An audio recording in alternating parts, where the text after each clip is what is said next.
Сіздермен бірге Серік Сейтман. Ассалаумағалейкум алаш жұрты. Абайдың шығысын айтқанда дін мәселесін айналып өту мүмкін емес. Дін әлімсақтан қалың бұқараның жолы, оған тәлім тәрбие беруші, өмір сүру салтын реттеуші құндылық. Сондықтан да дінсіз ұлт болмайды. Екінші жағынан, еліміздегі діни ахуалға көз салар болсақ, сәләфилік жатағымдар дәстүрлі діннің қадір қасиетін түсіріп, тұнығын лайлап үлгерді. Білімділер дін десе тұра қашты. Атам қазақ, дін жүрегімде деген. Бас абайтанушы Мұхтар Әуезовтің Абайдың діні сыншыл ақылдың шартты діні дегені белгілі. Мұны қалай түсінеміз? Біздің тұрақты сұхбаттасымыз белгілі абайтанушы ғалым, философия ғылымдарының кандидаты Асан Омаров ағамыз. Асан аға, қазақ айтады, Құдайдан қорықпағаннан қорық деп.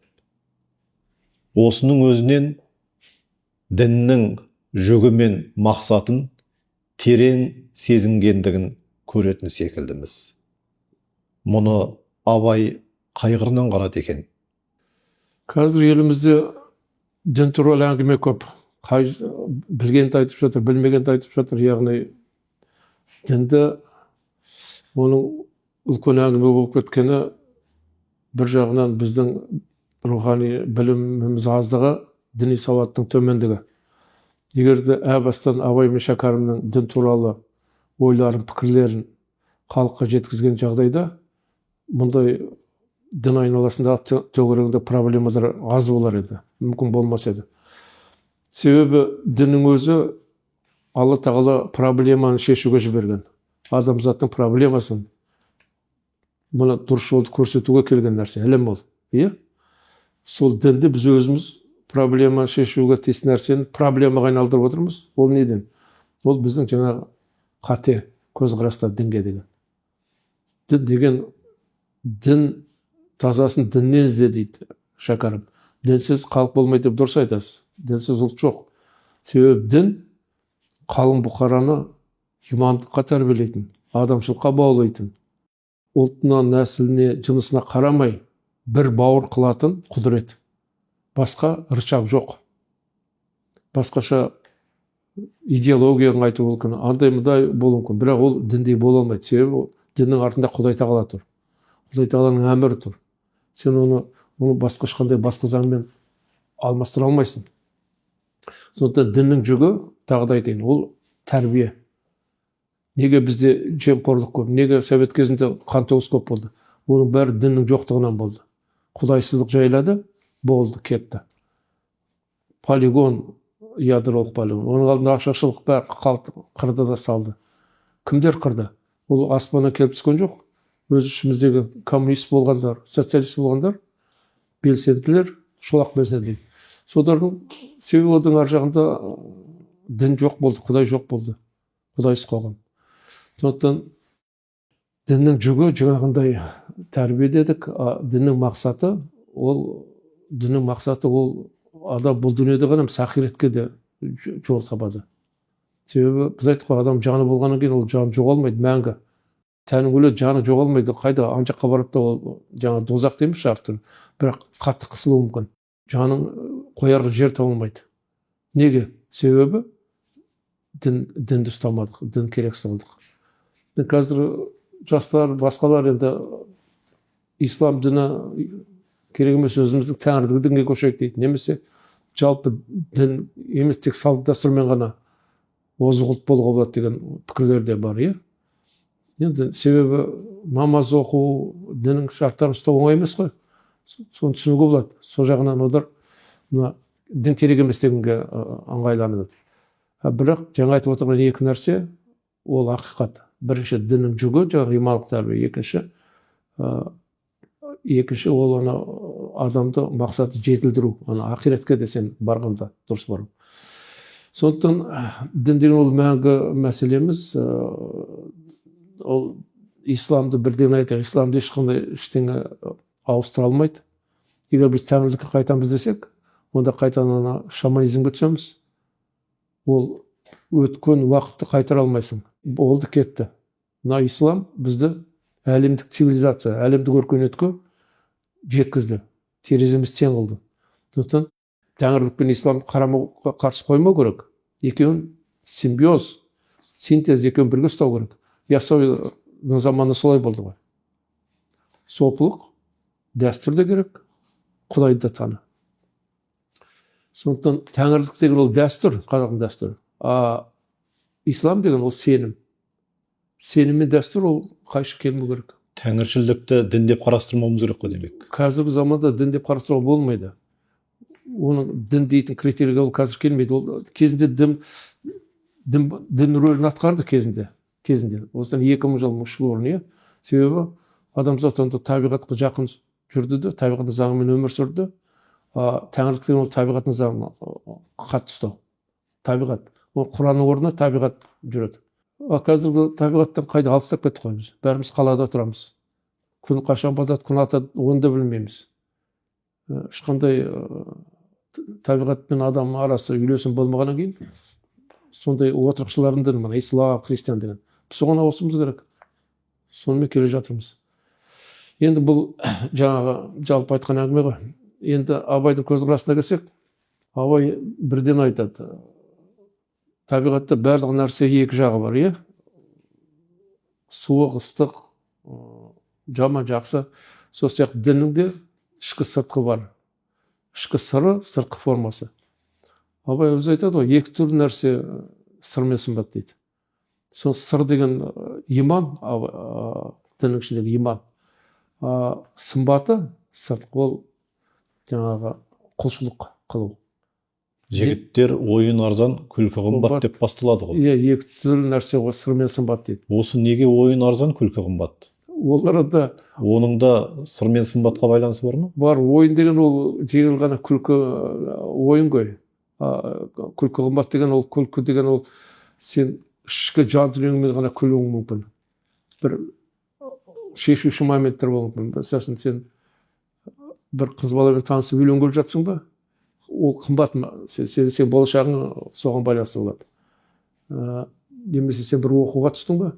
Сондай мағынада айтады. Күлкі қымбат деген сондай адамның бір шынайы қуанышы ғой. Шынайы өмірін тағдырын әсер ететін. Ол ойын емес. Ол ойын емес. Сен ойын емес. Сен жаңа айтып отырсың, сен өзің қалыңдығын дұрыс таңдасың, ол сенің бақытың, не сорың. Сол сияқты нәрсе. Мамандықты дұрыс таңдай алмасаң, не боласың? Сол сияқты. Қымбат күлкі деген сондай мағына айтып отыр. Сыр мен сымбатқа қарай көше беріңіз. Сыр мен сымбат сол діннің, Абай бірден айтады. Діннің сыртқы қауызы бар, ішкі дәні бар. Ішкі дәні иман, ол шыққанымыз бар. Сыртқы қауызы жаңағы шариғаттың заңдары бәрі. Діни тәртіп болды. Сонда айтады, біз ана екеуін де бірдей ұстаған жақсы дейді. Бірақ ұмытпау керек, ана ішкі дәні ол жоғары тұру керек. Негізі сол екенін ұмытпау керек. Ана сыртқы оның күзетшісі дейді, күзетшісі. Біздің кейбір қазақтар ойлайды, мына күзетші ең басты күзетші екен деп, сол күзетшіге ауысып кетеді дейді. Күзетіп тұрған. Сыртқы шариғаттың заңдары. Формаға ұстанып алады да, фанатизм деген содан шыққан. Әсіресе діншілдер қазір, ойбай, өйтіп болмайды. Бірақ қатаң ұстауға тырысады да. Ішінде не болып жатқаны белгісіз. Ол үшін әлі иманы оның күшейді ме, тазарды ма, ол әлі белгісіз болып тұр. Абай осыны қатты ескертіп отыр. Алдымен иман ішіндегі нәрсені абай бол. Абайдың өзі осы ғибадатты екі түрге бөледі деп айттыңыз ғой жаңа. Жүрекпен қылғаны сыр, ал тәнмен қылғаны сыртқы ғибадат деп бөлген екен. Ғибадат бөледі. Осыны Абай қатты көп айтады. Себебі Абайдың заманында дінге бой ұрғандар көп болды. Енді сәнге айналды дейміз ғой. Мына болыс болып жүрген, атқа мініп жүрген бәрі білсін білмесін намаз оқып айтады, ораза ұстап. Сөйтіп жүрді де, бірақ сол алдаған қулық сұмдықтар қойған жоқ. Барымта жүріп жатыр. Ана Семейге апарып арыз беру тоқтаған жоқ. Сонда Абай көріп отыр. Дін бұл дін емес, дінді дұрыстай алмайсыңдар. Дін дұрыс, бірақ оны ұстау, оның қасиетін білу маңызды. Ал ол үшін не? Ол тек бір-ақ жол бар, ол иман, Құдайды тану, Құдайға жақындау. Сонда ғана сенің жүрегің жетеді, түзеле бастайсың. Айтпағанда құр айтқан, құр намаз оқыған бір құлақтан кіріп екінші құлаққа шығады, ешқандай пайда жоқ. Демек, дән мен қауызды бөлек қарастыруға болмайды. Бөлек қарастыруға болады. Неге? Бөлек қарастыруға. Ол екеуі екі түрлі нәрсе. Қауыз ол тек ана күзетшісі ғой. Күзетші ғана, оның ешқандай. Дән онсыз күзетілмейді ғой. Иә, дән саған тамақ болатын дән ғой. Ол сыртқы күзет қана анау. Күзетшісі кейбір болады, тұрып кетеді несі бар. Күзет әйтеуір жақсы болсын деген, аман болсын деген нәрсе. Екеуі бірдей емес. Анау ішкі иман, біз 5 парыз дегенде, алғашқы ла иляха илlalloh дегенде біз иманды айтамыз, иман келтіреміз. Міне осы негізгі. Діннің ұстап тұрған діңгегі осы. Діннің жаны осы. Бірінші парыз сол ғой. Қалған төртеу оның көмекшісі емес, күзетшісі. Ана қорадағы қойды күзетіп тұрады ғой. Иә. Сол сияқты күзетші болды. Сондықтан Абай айтады, парыз бен қарыз бар дейді. Ана 5 парыз, иманды айтпаған, қалған парыздар, ол қарыздан жоғары емес. Қарыз деген сенің адамшылық міндетің. Кішкентай 2-3 балаңды асырау, кәрі атаның болса оған қарау, одан кейін жолда қалып қойған біреуге көмектесу, ол қарыз. Сен біреуді қатты аязда жолда тастап кетсең, машинаң жүреді. Сен оңбадың, бүлдірдің бәрі, қиянат жасадың. Қарыздан аттап кеттің. Ал парыз деген, ол қарыздан төмен тұр. Сен парызды орындауың да мүмкін, шаман келсе. Орындамауың да мүмкін. Көрдіңіз бе? А қарызды орындамау болды, онда адамшылықтан кеттің деген сөз. Сондықтан қажыға баруды мысалы шамасы келсе барады. Шамасы келмесе бар демейді оған. Намазды кейбір мұсылмандар оқуы мүмкін, кейбір оқымауы мүмкін, бірақ одан мұсылман деуге кәпір демейсің оны. Қарыздан парыз жоғары тұру керек емес? Қарыз жоғары тұру керек, жоқ. Парыздан қарыз жоғары тұру керек. Қарыз деген қалай деп айтуға болады? Ол орындамасаң қарыз болып қала бересің. Иә, қарыз деген. Ал парыз деген ол жаңағындай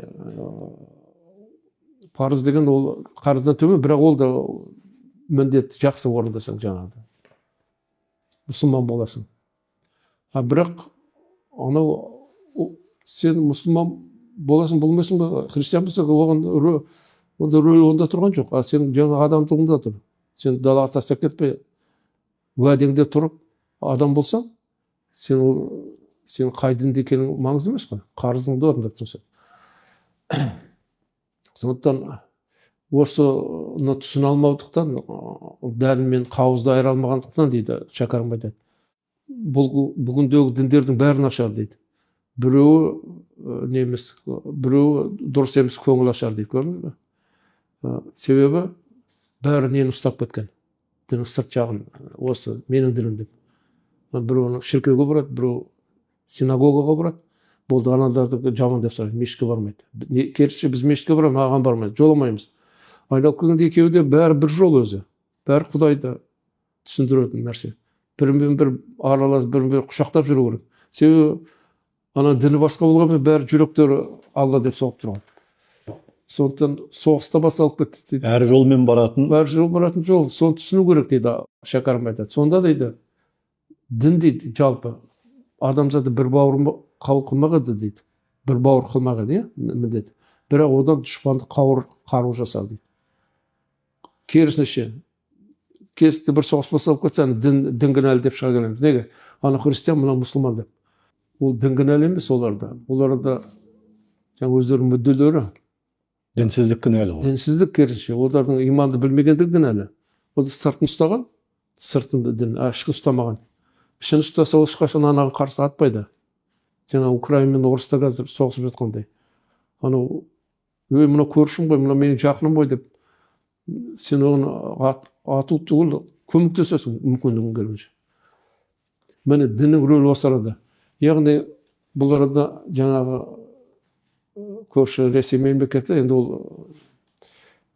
дінсіз мемлекет болған белгілі Совет үкіметі.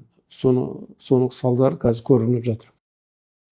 Асан аға, Дініміз исламда құлшылықтың мәнісі 5 парызды орындау һәм шариғат заңдарын ұстанып өмір сүруге саяды. Абайда ше? Иә, абай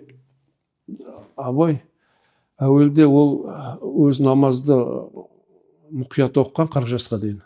Ол білген діннің, намаздың құдіретін. Ол тәрбиелеуге керек. Бірақ ол абайдың өзінің жеке басына алғанда 40 пен 50-дің арасында салғырт намазды жаңағындай қатаң ұстамаған, 50-ден кейін тек ораза кезінде ғана намаз оқыған. Неге? Себебі абай өзінің жетілу деңгейін көріп отыр. Ол рухани жаққа ауыса берді.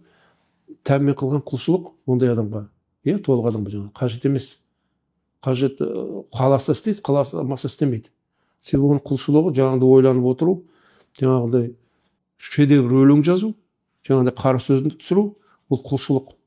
Құдайға құлшылық деген мағынасы кең, жаңағыдай ақылды ойдың адамдарына, ғалым болсын, көп адамдар оларға шіркеуге де бару, мешітке де бір міндет емес. Олар қоғам үшін жақсылыққа жасап жатыр. Олардың құлшылығы сол. Сол үшін бір жетім балаларды асырап отырған бір әйелді сен неге мешітке бармайсың деп жазғыра алмайсың. Ол құлшылық күні бойы балалармен жүр. Жетім балаларды өсіріп жатыр. Қойшы қойын бағып жүр. Қасқырдан қорқып. Сондықтан бұл арада құлшылық дегеннің мәнісі кең мағынада абай алады.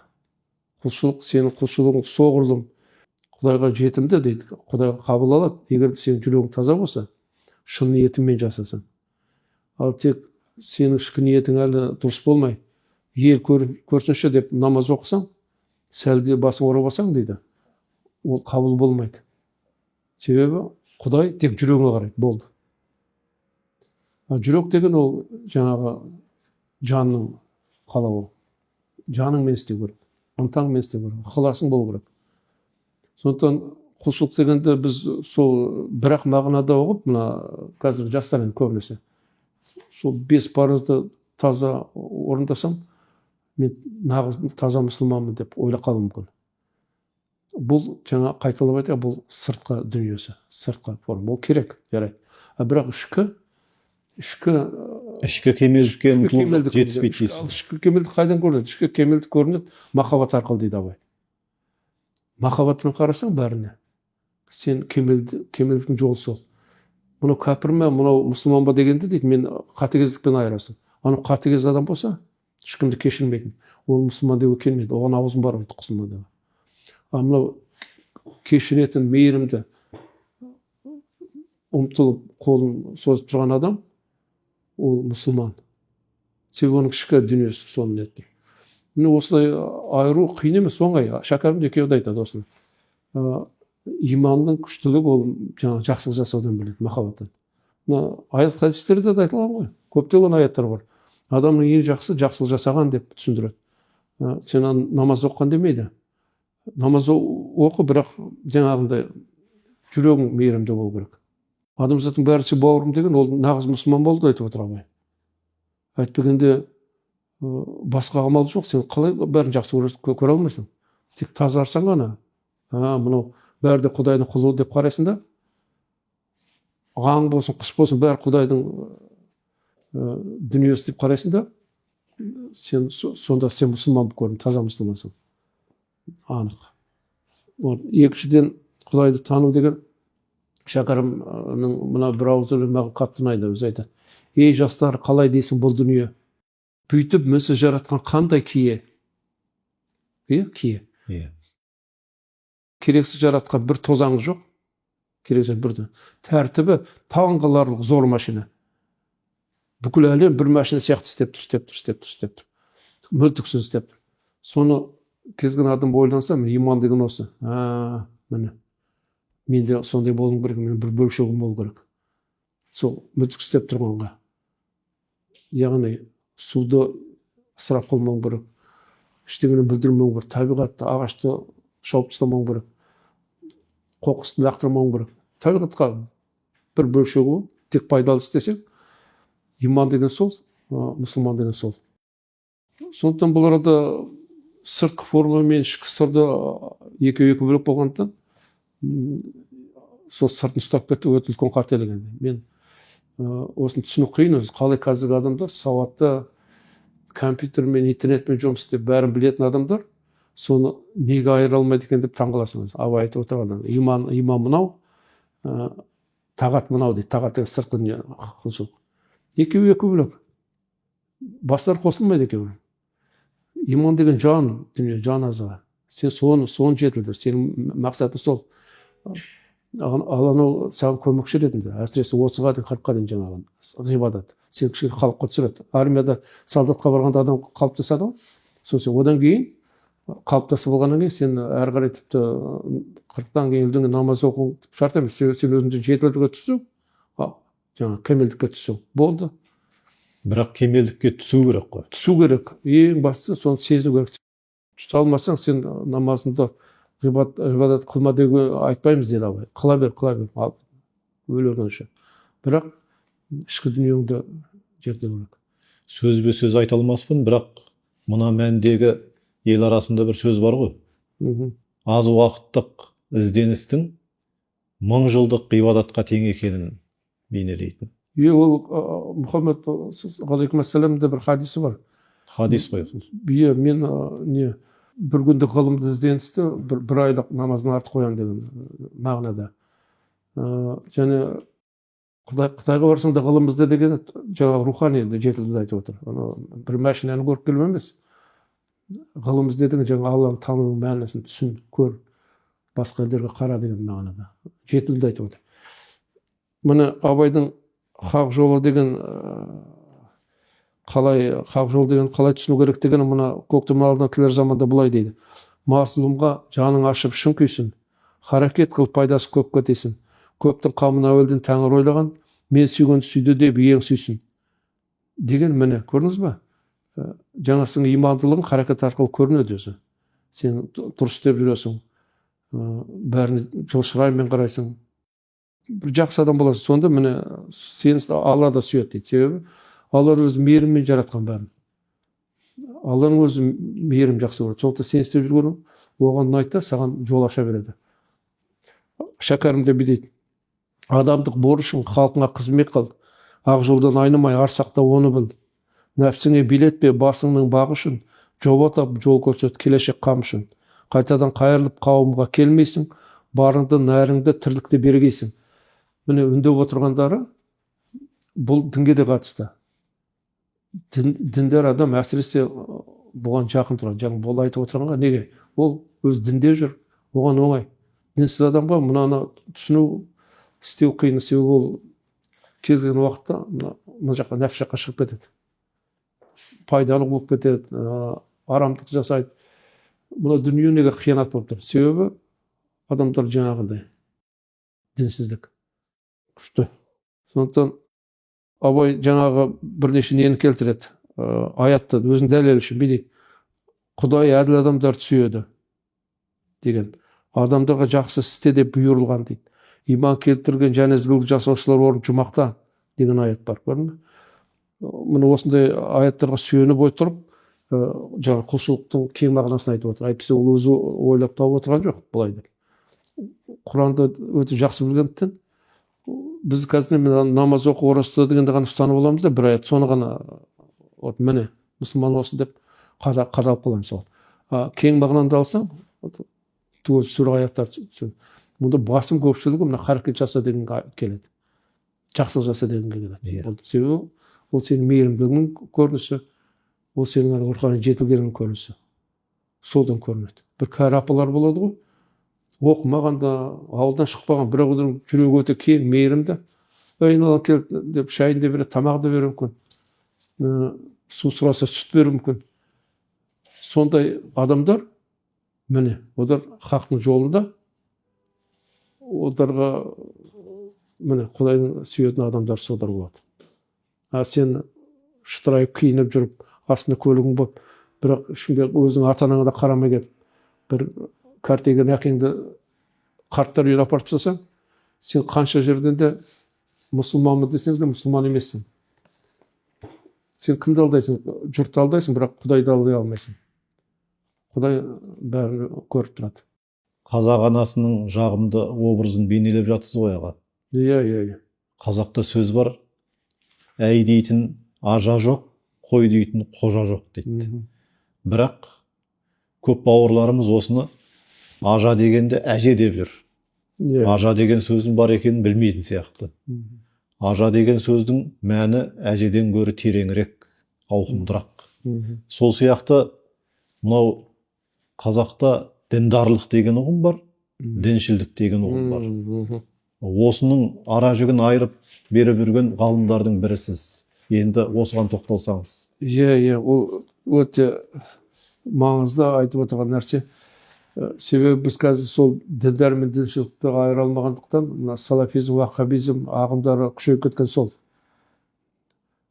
Діндар кісі деген ол өзінің дінді екенін көрсетпеуге тырысады. Бірақ оның ісінен діндар екені көрініп тұрады. Мінезі жұмсақ, адал жүреді. Ешқандай бір базарда тұрып кірден жеп қой, немесе бірдеңені қағып кету деген ұрлық жасаудың оның миына да кірмейді. Себебі оның жүрегінде, дін жүрегінде тұр.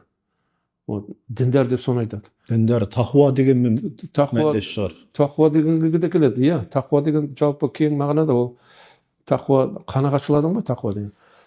Діндар деген сол, оның қасиеті жаңа қанағат, тақуа.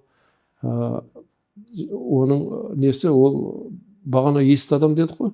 Сол есті адам мен діндар адам екеуі жақын келеді. Діндар адамның ерекшелігі тек ол жаңа дінді ұстануда ғана. Намаз оқиды, қаза қылмай. Мешіне барады.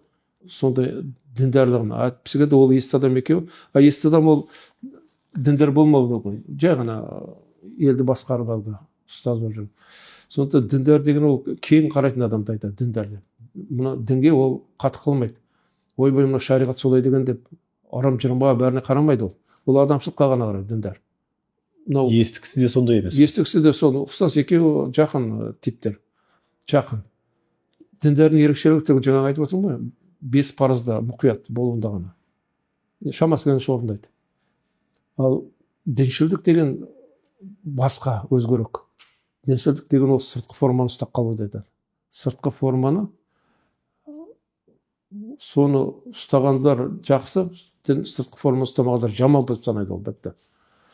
Мысалы үшін әке шешесі намаз оқымаса, ол өзі намаз оқып жүрсе, ол өзін жоғары санайды. Анадарды кәпір санайды. Ол неге намаз оқымай жүр, оның қандай жағдайда өсті отыр, оның да шаруасы жоқ. Ол сондай не қойды, радикальный қойды. Все. Сен адамсың ба, Құранды жаздыға оқы болды деген түсінік келеді олда қалыптасады. Діншілдік деген сол. Діншілдік деген жарайды енді, әсіре діншілдік деген тіпті жаман. Әсіре діншілдік деген жаңағы өз сияқты еместердің бәрін кәпір санап, жау санап кетеді. Шектен шығу ғой. Иә, ол шектен шығып кету әсіреден. Ол террористі шығу мүмкін келешекте. Ол көп нәрсені бүлдіріп жібереді. Ол діншілдік деген ол бірлікке бастамайды. Әсіре діншілдік. Ол бөлініске бастайды. Жаңағындай жарықшақ әкеледі. Тәңіршілдік деген мүлде керек шығалып тастаңдар деп айту мүмкін ол діншіл адам. Тәңіршілдік те керек айтып отырмын, ол тәңіршілдік деген дәстүр. Соны діндар адам оны қабылдайды тәңіршілдікті. Бірақ дәстүрдің озығы бар, тозығы бар. Иә, әрине, озығы бар, тозығы бар, бірақ оның озығын алуымыз керек шығар бәрі. Иә, озығын аламыз. Ол өзі табиғат мыңдаған жылдар сақталған нәрсе, ол қашанда ол дұрыс болады. Біз осыны әлгі келіннің сәлем беру дейміз, ол неме жаман ба? Жақсы, ол ежелден қазақтың дәстүрі. Сәлем беру. Ол кішілік, кішіпейілділік. Ол енді тәңірисім келе жатыр екенде қалып ұстауға болмайды ғой. Сол сияқты қазақ әруақ қатты сыйлайтын әлемдегі бірден бір халық қой. 40-70 беріп шашып жатпайды басқа халықтар. Біздің ол ежелден келе жатқан, сақ дәуірінен келе жатқан, тәңіршіліктен келе жатқан салтымыз, дәстүріміз. Оның ана ислам дініне қауыспайтын түгі де жоқ. Әруақ бар да, исламда біледі, әруақ бар екен. Періште бар, жын бар, о дүние бар. Әруақ соның өкілі ғой. Оны неге біз қадірлемеуіміз керек, неге құрметтемеуіміз керек, неге оған байланысқа шықпауымыз керек. Бәлкім ол дәстүрлеріміз бізге тәңіршілдіктің берген құндылықтары емес шығар. Біз соны көктей өткен шығармыз. Жоқ, ол тәңіршілдікпен келген нәрседер ғой. Әруақпен байланыс ол тәңіршілік біздің кез келген салт дәстүріміз тәңіршілдіктен, ислам ол бертінде келді ғой. Ислам келгеннен кейінгі қалыптасқан дәстүрлер мен мынау деп айта алмаймын. Мысалы үшін біздің әлгі обал болады, соғып бол, жақшама дегеннің бәрі тәңіршіліктен келіп жатыр. Енді 90% десекші болады тәңіршілдікпен. Ұзақ жылдар қалыптасады. Ана Конфуций айтқан ғой, салт дәстүрді мен кез келген заңнан жоғары қоямын деген. Неге? Заң ол кейіннен қабылданады. Дәстүр деген ол ұлтпен бірге жасасып келе жатқан нәрсе. Оның тамыры өте терең болады. Конечно, оны жаман екенін тастап кетуге болады. Одан ешкімді ұтылады, тек ұлт өзінің дәстүрін айырылмау керек. Сен басқа біреудің дәстүрін аласың онда. Өз дәстүрін тастамау керек. Жалпы исламда ондай не жоқ. Ислам деген бүкіл әлемге тарағаны, әрбір жергілікті салт дәстүрді қабылдауға міндетті қабылдауға. Қабылдамаймын деген ол кейінгі әңгіме шығады. Салафизм деген ол 19 ғасырда шыққан нәрсе бертінде. Оның өзі ағылшындардың бір недер ойлап тауып әдейі кіргізіп жүрген. Саясат мұнда көп. Себебі ол сыртқы форманы ешқашан оңдырмайды, ешқашан дұрыс емес. Олар дұрыс ойласа иманды күшейтіп айту керек. Иман керек.